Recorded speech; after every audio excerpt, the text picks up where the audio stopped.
Nos recherches portent sur les réformes des carrières enseignantes. On a constaté que le métier d'enseignant avait perdu son attractivité de par le monde et aussi une certaine baisse de motivation des enseignants. Et on sait que pour avoir un enseignement de qualité, il faut avoir des enseignants qui sont motivés.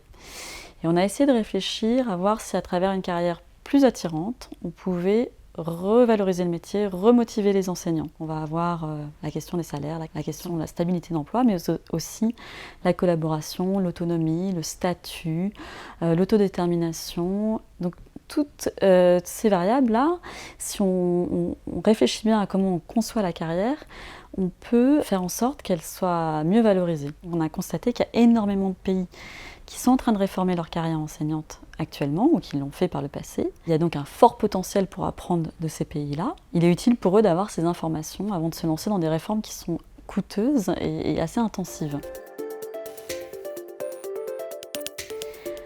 Dans les systèmes qu'on a regardés où ils avaient réformé la carrière des enseignants, on s'est rendu compte que ça avait encourager la formation des enseignants. Nous, on a regardé les systèmes qui avaient mis en place des échelles de carrière où on cherche à diversifier les positions auxquelles les enseignants peuvent accéder, notamment en restant dans la salle de classe.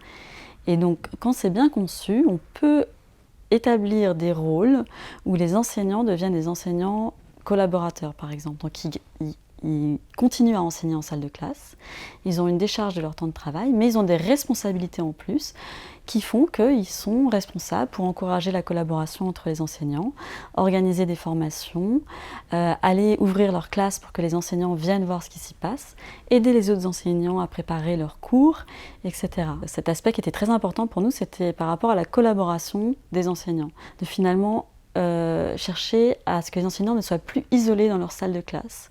Et beaucoup nous ont dit qu'ils avaient vraiment envie d'avoir quelqu'un, d'avoir un avis extérieur qui vienne leur donner des conseils, leur dire comment ça s'était passé, sans qu'il n'y ait aucun jugement et que ça n'ait aucune incidence sur l'évaluation formelle ou leur avancement dans la carrière.